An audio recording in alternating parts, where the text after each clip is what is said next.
Hello, welcome to Minecraft. Today we're doing a PSI Spell challenge.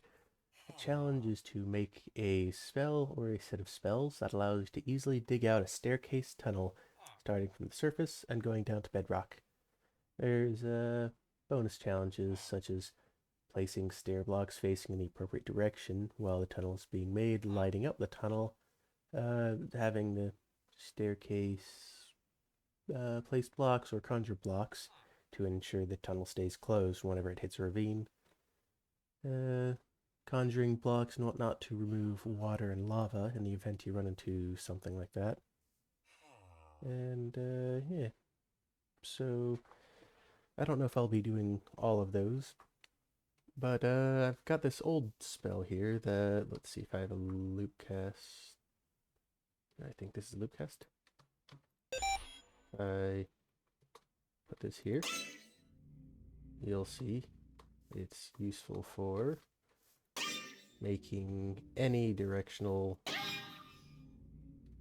stuff. So I figure I can use a lot of the same components and a lot of the same parts and logic from this one as to make the stair spell. In this case, I won't need the Y to be 3 segment. It'll only be up or down since it's stairs. Don't think I'll be using it for tunnels. And I also won't be doing diagonals. The thought occurred, but I feel like diagonal downwards tunnels would be far too much of a pain. If it's just scaffolding, diagonal's easy. You saw it was just one block kind of offset every so often. So I guess I'll start fiddling around with that. I've already got the base spells split apart because this is going to be the main thing I'm using. This is all probably completely unusable in it, so I'll start fiddling around with this and see how it goes. Alright, progress has been made. I've got this, which basically does this. Oh, the casting straight up doesn't work, but it'll give you the single direction. That way I can have the tunnel going in one single direction. The way I want to have this work is when you cast at a block, it'll set that block, and then from there, it'll go in the direction you're looking. So if I want the tunnel to dig that way, cast it like that, it'd start from this block and go down that way. This way, we'll do that. So, yes, that's first step. Okay, so I've been working on that a bit more, but I decided the next thing I should know is how tall I want the stairway to be. So I'm thinking this height, which means you'll never be bumping your head. If I do one lower, you can bump your head if you're running down fast. That's 1, 2, 3, 4, 5, plus the place stair. So that gives me the next piece of information I need to know.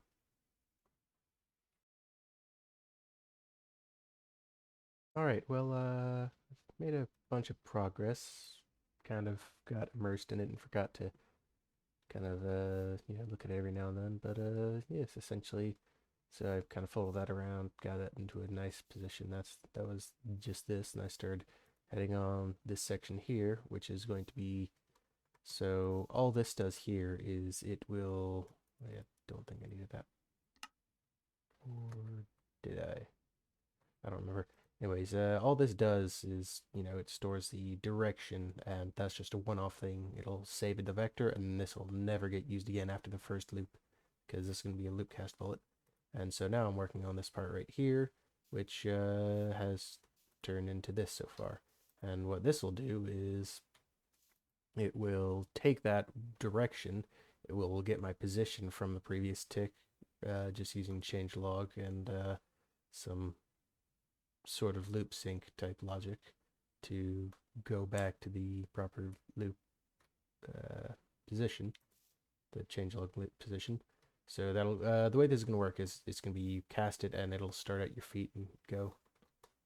So yeah, and actually doing it that way, I think I'll have it so you could actually shoot up or down, and you could create a staircase up to the surface or down to whatever depth you want. Let's see.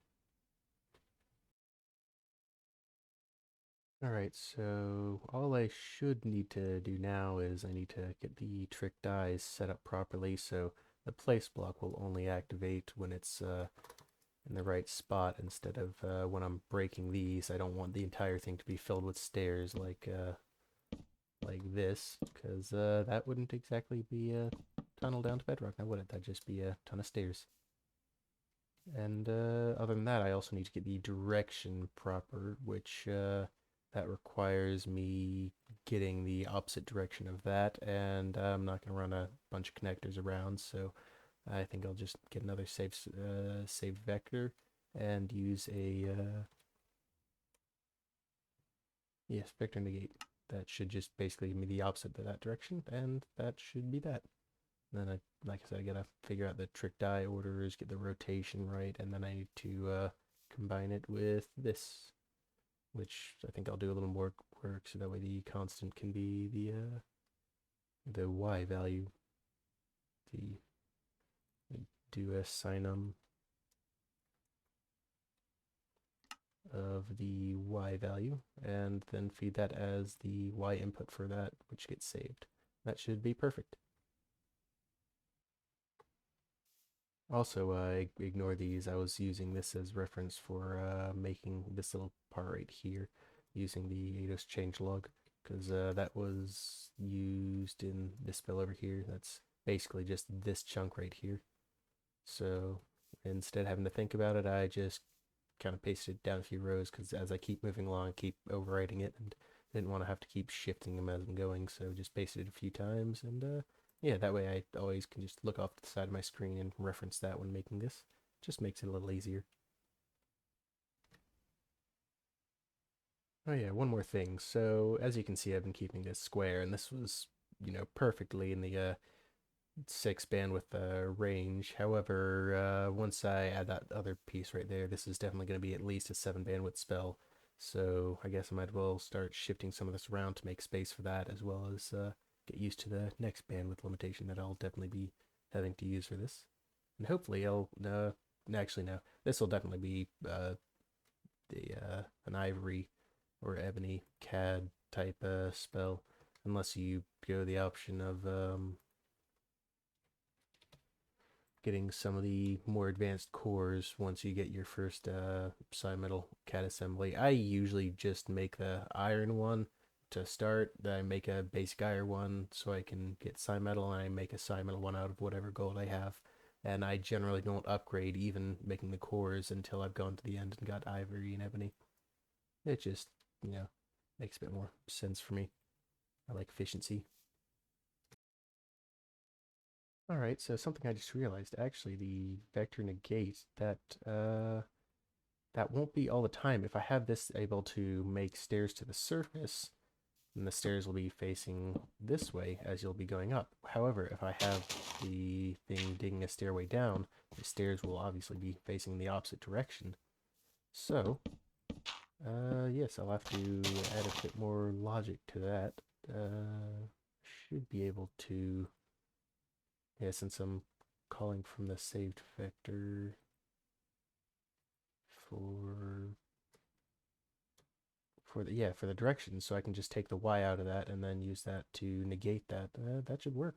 All right, well, I guess I'll see if that works also. So in terms of the die, the trick dies, so if you're wondering why they have a cosine, that basically inverts it. So ones become 0, 0 becomes 1, or in this case, it's more of 0 will activate this, and every number greater than 0, or that's not 0, will not activate this.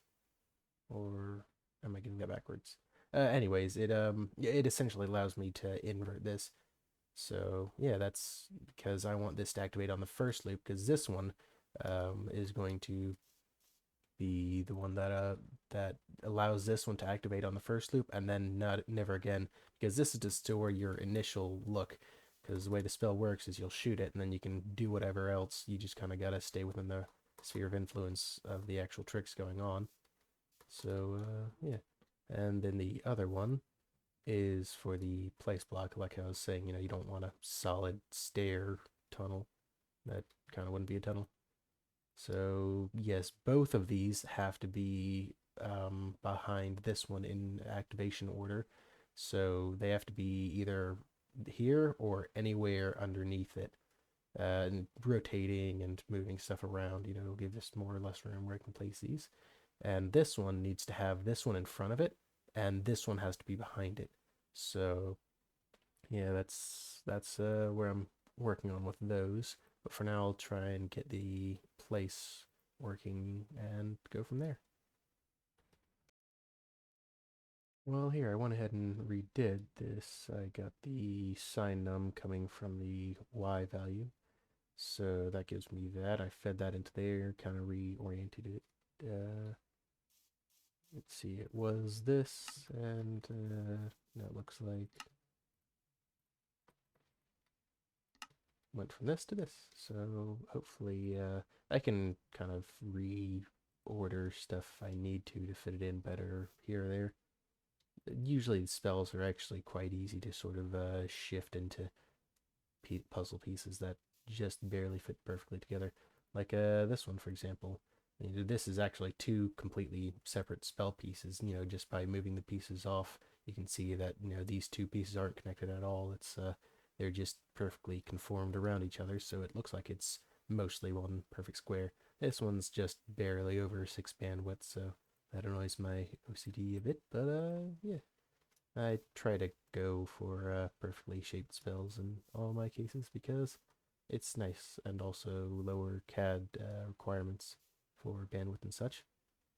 Also, bandwidth has the advantage of, so I personally believe there's no reason to ever make a spell larger than 8 bandwidth unless you have, well, actually, I guess Psy did recently, so now we have 36 as max cores, max complexity, but so there may be some scenarios now, but with the old 32, I believe was the limit, there was never any reason to go to 9 bandwidth, because if you need 9 bandwidth, you have to stick with a 10 socket component, which means you can only have 10 spells in your CAD.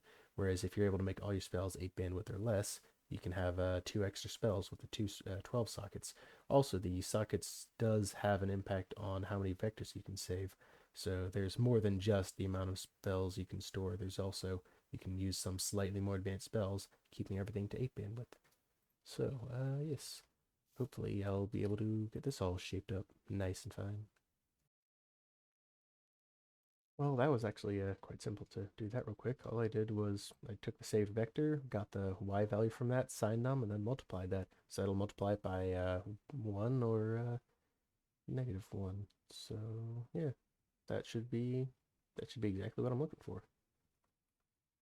And now I think all I've got to do now, merge these two spells and get the trick order right with the die, place block, and break block. So yeah, let's see if I can do that. Okay, so I've got these two spells, these two sections of the spell shoved together, and it's 1 over the complexity limit, so I'll just have to fiddle around here and there, see if I can't cut out one complexity somewhere. I've got a bit of redundancy here and there, like I've got the two loopcast indexes, but that's more because they're on such opposite sides. I don't think it'd work out trying to have those share, but I'm sure there's something else somewhere here I could cut out. And I'll go fiddle around with that, see what I can't do. Alright, so actually I've decided I'm gonna test this out just with I got myself Creative CAD, put down a chest, threw my old CAD in there so I don't get CAD interference. And as you can see, the creative stats there. And so the trick order is actually right if I just kind of move this down. So I rotated the grid or mirrored it left to right.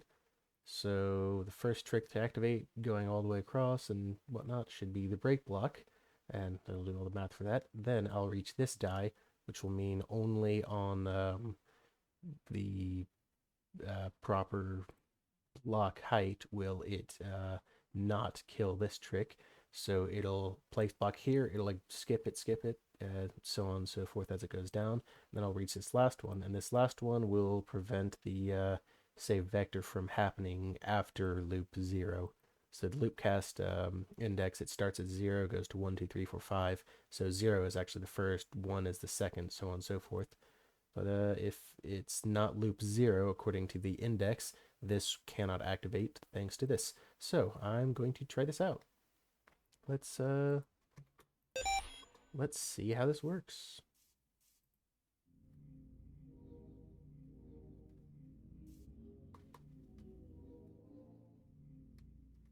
Well, I think I missed.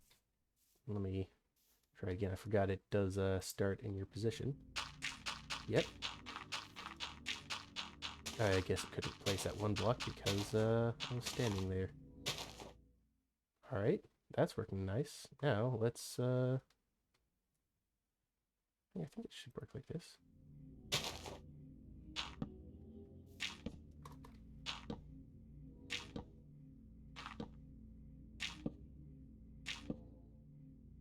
Yeah, I'd say that's just about what I'm wanting. I might, if I have any complexity left over, I might add some, stuff to make it so that, like you saw how the first stair when I went up, it just,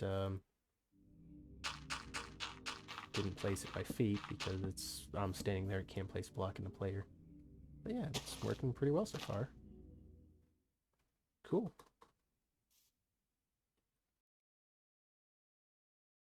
Actually, I might just call it here for now. I'll play around with this a bunch, but I might end up making a completely different type of spell. This one is basically just my spanner spell, uh, but it makes stairs and digs holes. So yeah, I'll fiddle around with this. I'll definitely try and shave that one extra complexity off, so that way it's actually castable in survival, and also hopefully get it down to 8 bandwidth because, like I said, I hate 9 bandwidth. I feel like there's never any reason to make a spell 9 bandwidth. So yes, I'll go, mess around with this. And for now, this I'll just leave this here. So yeah, sigh, woohoo.